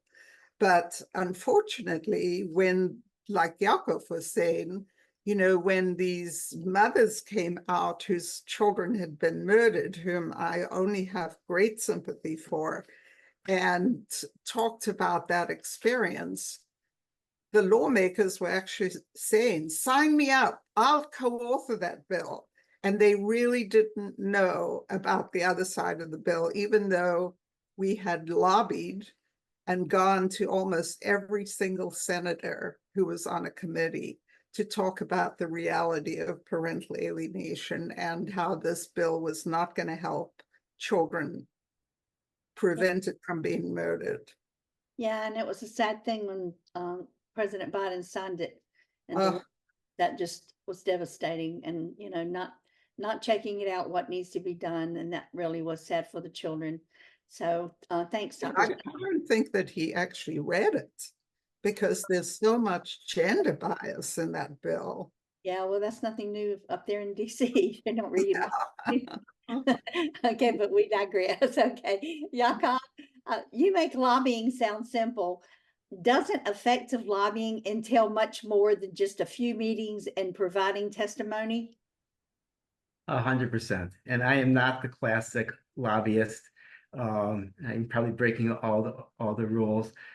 Really, lobbying is sales, and sales is all about relationships. The professional lobbyists, they build up relationships with the different legislators, with their staff members. Sometimes they wine and dine them, and you build up a relationship. And when you have a relationship with somebody, sometimes the issues don't really make a difference. they're going to listen to what you say because they have the relationship with you. So that's really, besides all the things that I'm doing, that's really a very important thing to do. Unfortunately, I don't have the time to do that, and I don't have the personality. That's just not me. I'm not that real people's person to get in and do that. So I'm doing the next best thing.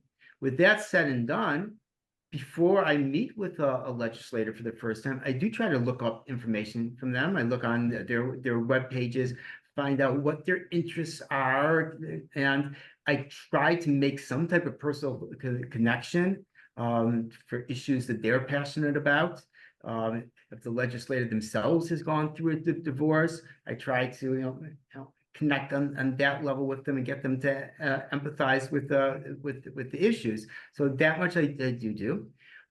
What I would recommend, see if I get this name right, Americans for Equal Shared Parenting, Mark Ludwig's organization. He has he's a real people relationship person, and he has a ton of YouTube videos on their Facebook page that he really talks about how to build those relationships and things. So I would recommend that people who are able to do that to go and view his videos, and you'll really get a good feel of what you can do. And one thing I can share that he does mention is don't just show up when you want something.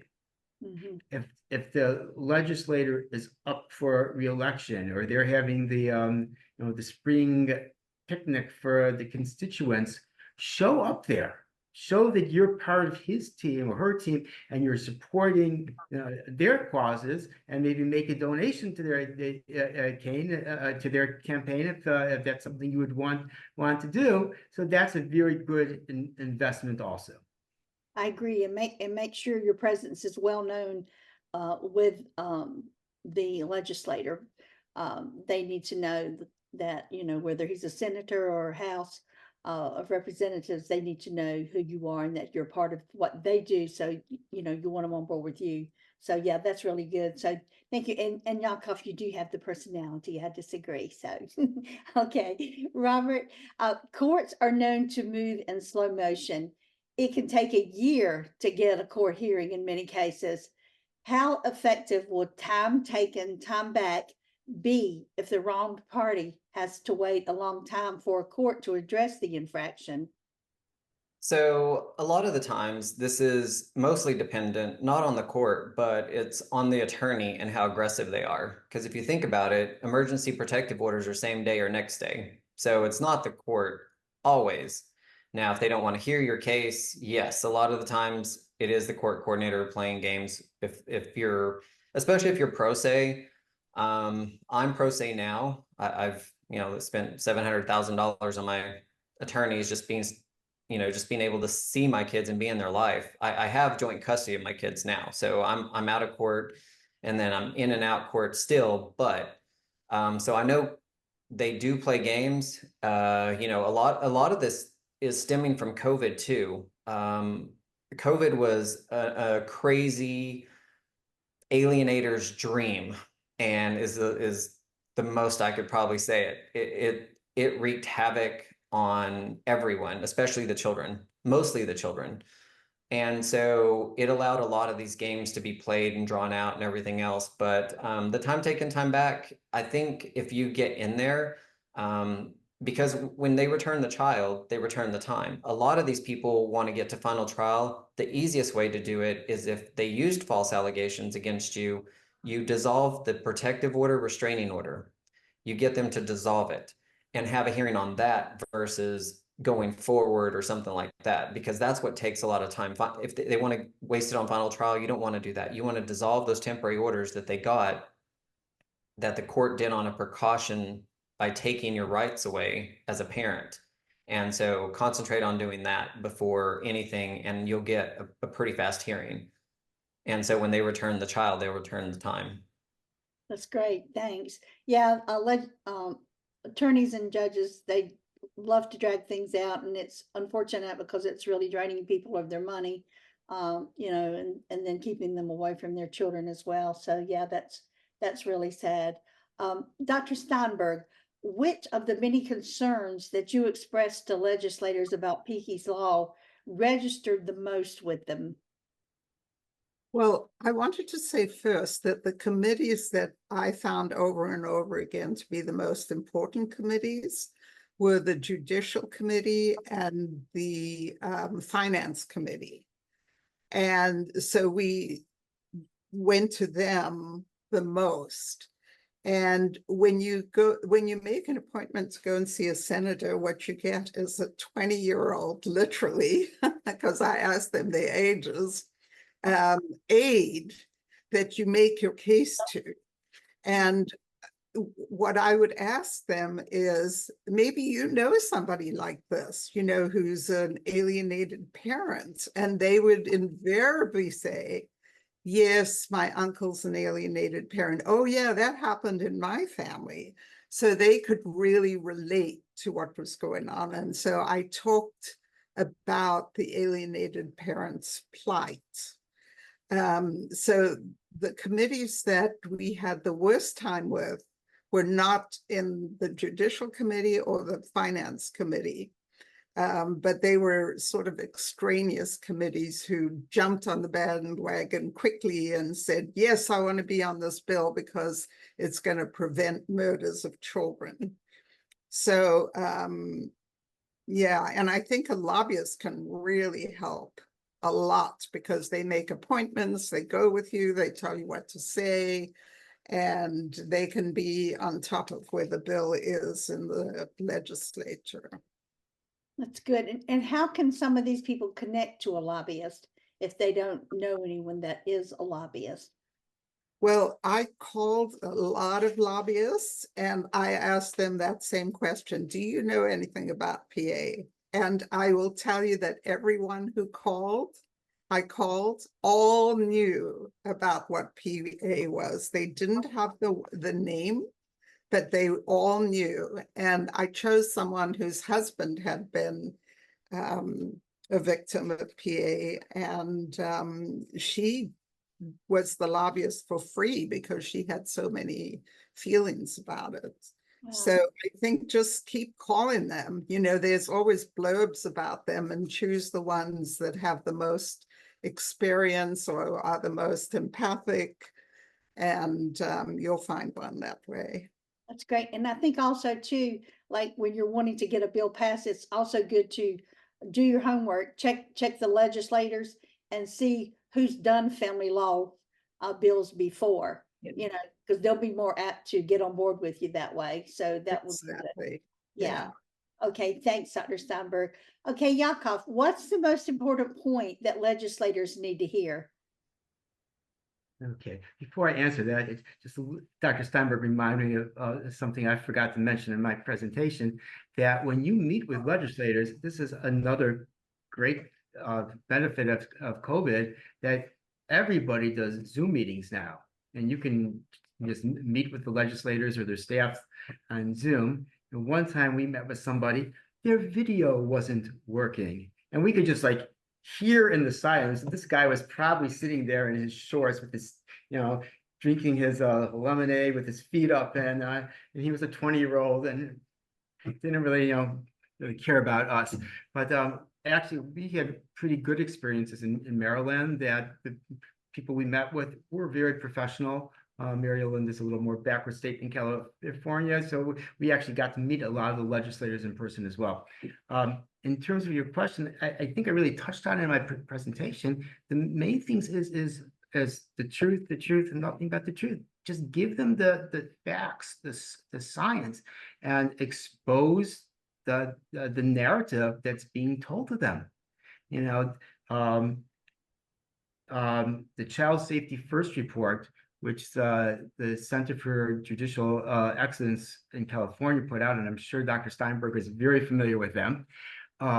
They have this whole homicide database. They're up to like 966 murders or things. I'm waiting for them to throw a party when they get the number 1,000. And obviously it's horrific, but they presented it, like this is a statistic, like, this is a crisis, every day there's murders happening. And if you look at what they really did, the whole thing is a farce. And we actually printed up hard copies of our analysis, and I handed it to every member of the Judicial Committee in Maryland. I don't know how many people read it, but give them the information, give them the studies. Don't overwhelm them. Maybe you might just give a one-page synopsis. That's all they have time to read, but just expose the science denial and give them all the real studies in prestigious journals. That's great. Thanks, Yaakov. Okay, Robert, what are the biggest concerns and objections you have encountered from lawmakers and stakeholders? And what is your response to these concerns? Yeah, it was wasting their time. Not me myself, but someone before me, because they're in meetings all day. So they want you to get to the point, get it out, done. So the biggest pointers I can tell you is, like Yaakov said, get in there. Like if I wanted to tell them about my history of my case, I'd just be like 43 plus false allegations, spent $700,000 in family court, 15 years, done. That was my elevator pitch, done. And then I start in what the bill is. Don't go in there, emotionally throw up on them, like I said. The other thing, when I went to go see the ACLU and NAACP and LULAC, I went in their offices and talked to them to get them behind this, because my bill, they're violating a constitutional right. And so I wanted to get their opinion before I went and talked to my lawmakers about it. And so when I went in there, I literally asked them, said, look, if the court system's taking away your parental right on a precaution, is that a violation of something? They're like, yeah, it's a human rights violation. It's a constitutional violation. I'm like, thank you. But you see how quick that was? That's literally 10 seconds. You don't need to go in there and do this. You got your information, went to LULAC, same thing. Went to ACLU, same thing. When I went to testify and I talked about this, even though I had these organizations behind me and had their opinions on it, I never mentioned them. I wanted to see if I could, as a parent, as just an ordinary person, get this law through. And when I went and testified, there was no organizations behind me. I had a lot of organizations, Dad Talk Today and a bunch of other ones that I could have used, and several others, but I didn't. I went in there as a parent, as a human being, to see if I could get something done to right a wrong. And it happened. You were able to get it done. Literally 3 people testified on my bill and it went through. That's great. That's great. Yeah. Thanks, Robert. Okay, Dr. Steinberg, final question for you. Reunification therapy was one of the most heated issues in Piqui's law. It seems that the lawmakers were motivated by emotion and not by science and facts. How do we prevent this from happening in other states? Well, this is a very good question, because the people who can talk the best about reunification therapy are obviously the therapists who can explain it. And the judges would always ask me to explain what would happen in parental alienation cases in these reunification programs.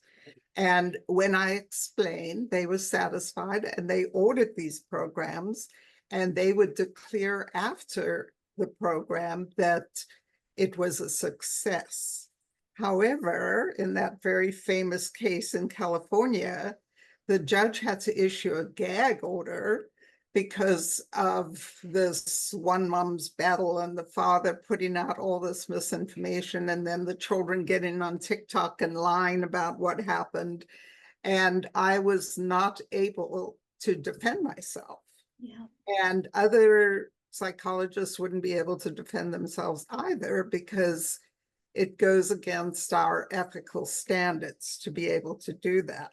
Yeah. So I think that the alienated families who have been through these programs should be the ones who go out there and say, this is what happened.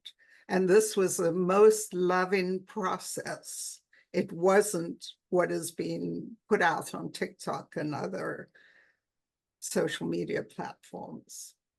Absolutely. Yeah, that's the sad part. These evil people who have complete lies just think they can just run this, and we have really got to fight back. I know it's hard on the mental health professionals, because it does affect sometimes their business, and it's not fair and it's not right.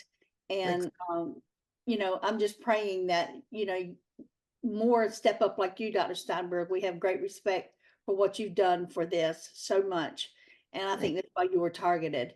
But we just need people that really understand it, and can talk to the legislators, and can really help and be an enforcement with this. And we can't stand down. That's the main thing. We cannot stand down. We cannot step back. We cannot stop.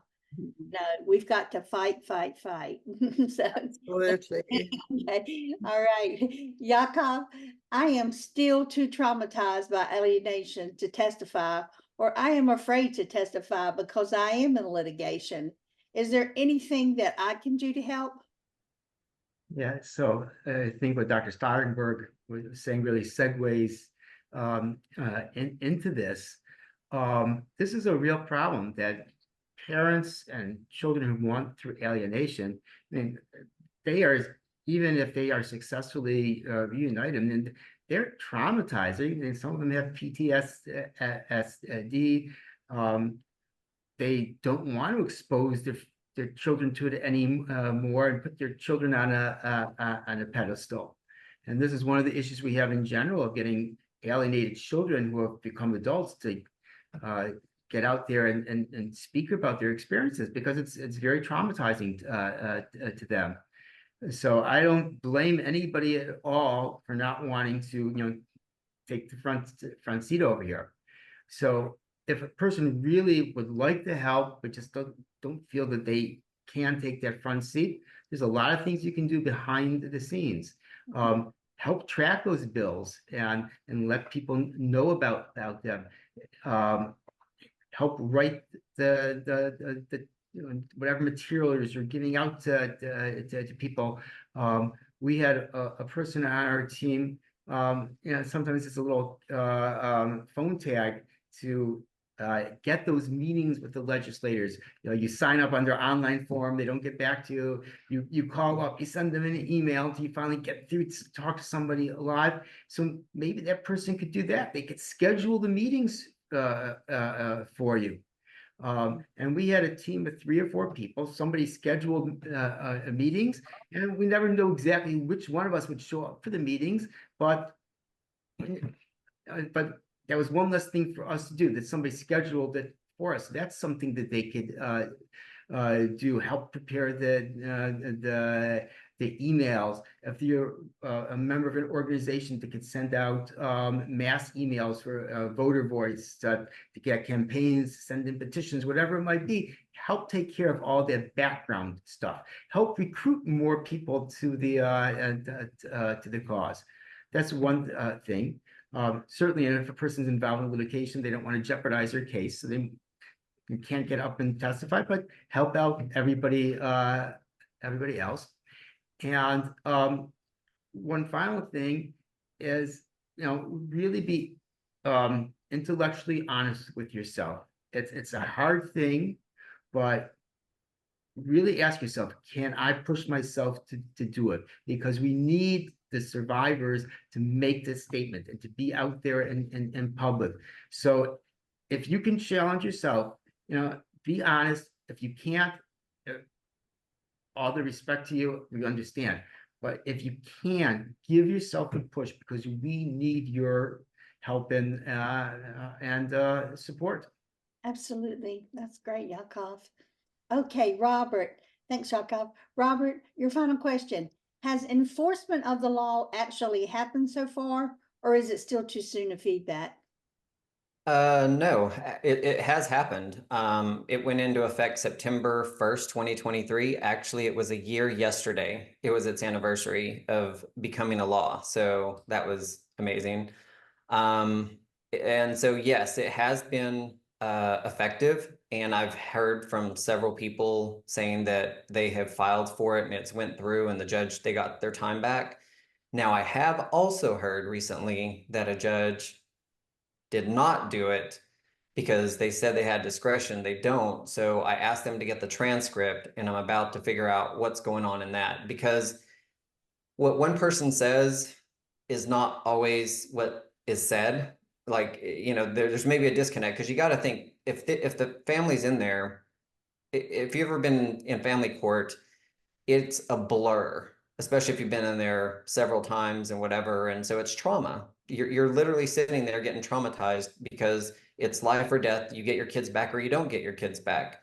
And so, if you're in there, I can just say, don't give up. I too was there, and I just went from hearing to hearing to hearing, and here I am 15 years now. But look at the good that has come out of it. So I've said this before, the family courts are making advocates. They're the ones that are breeding us. If it wouldn't have been so one-sided, so egregious in those rulings, and they would have been more fair to the Constitution or follow the laws or whatever else, I wouldn't be here today. Yeah. But they weren't. And that's what's happening. And that's what's causing all of these advocates to come out. And they're very smart. You gave everyone no choice but to do what they're doing today and fighting back, because you're taking the most precious thing in their lives is their kids. Amen. Amen. That's great, Robert. Yeah. Okay. That's all on our questions. And I really, truly, with all my heart, appreciate all three of you. This has been incredible work and time, and I know your hearts are in this 1,000%. And I want to let everybody know that as of the end of the year, we will no longer be 501c3, so we can be political. And trust me, we're going to be. We're going to put on our website, we get about 2,000 hits a week on our website, which is great. I'm glad you guys use it. I'm very happy about that, and I hope it helps many of you. But we're going to start putting more things on there about Kayden's Law. And if you in your state are going to be having meetings, special things, you want to get more volunteers, whatever you want on there, we're going to have a page strictly for that for each state. So you'll be able to contact me. I'll put it out there for you. We'll help you in every way we can. We want this to be defeated. Now, maybe that law can't be defeated the way it is, but we can go around it, and we will have to, and we will. We're not giving up. We cannot give up. These are our children and our grandchildren. No way are we going to give up. So we got to stay strong, and let's get it done. And I like what Yaakov said. I can't get out there and, do these things. I can't do all that. Okay, that's cool. That's fine. We understand that. Not everybody's built that they can. God made everybody to have a place to do something. And, even if it's something little, it matters. It really, really matters. We've done rallies to bring people to get more volunteers. Whatever it takes, you got to do it. And I'm really hoping and praying that you guys are going to get involved. Tell others about this. Please, please, please. Again, our children are at stake. And I don't think people get that, but you just want to sit back and moan and groan. Let's get active. Let's get motivated. Let's fight. Let's get them back. That's what we want to do. We've got great therapists out there for reunification. They want to help your children. They want to help you. Let them. But you got to fight, because sometimes the judge can't give it to them if he doesn't have a law. So we've got to help it in the legislature to get those laws. So again, thank you guys so very much for all you do. God bless you, everyone. And my heart just goes out to all of you. I know you've all been through this, and personally, and I thank you for all you're doing for the cause. I really, really do. And anything we can do to help any of you guys, if anybody out there wants to contact these people, again, we've got their information. Yaakov had PowerPoints and other things we can send to you. Please let me know. Email me, let me know. We'll get them straight to you. And we're going to close this out and pray for the families, but get up and fight. Don't sit back and gripe and complain. I cannot stand, and I'll say it right here because I tell you in your email, I cannot stand to get emails when all you do is gripe and complain, but what are you doing about it? That's my first question. So what are you doing? Well, I'm not doing anything. Well, then don't talk to me. I don't want to hear about it, because if you're not going to fight, who should fight for your children if you don't? So I don't mind helping. I'll do everything I can, but if you're not going to help, you don't deserve your children. Sorry. That's the way I feel about it. So stand up and fight, okay? And we love you guys, and we appreciate you, Dr. Steinberg. Thank you too. You've been through the hell and back thing, but we appreciate you standing firm. We really appreciate what you do. So God bless you, honey. Thank Okay. All right, love you guys, and we'll close out. Thank you, guys. Thank Bye. you. Bye. Bye.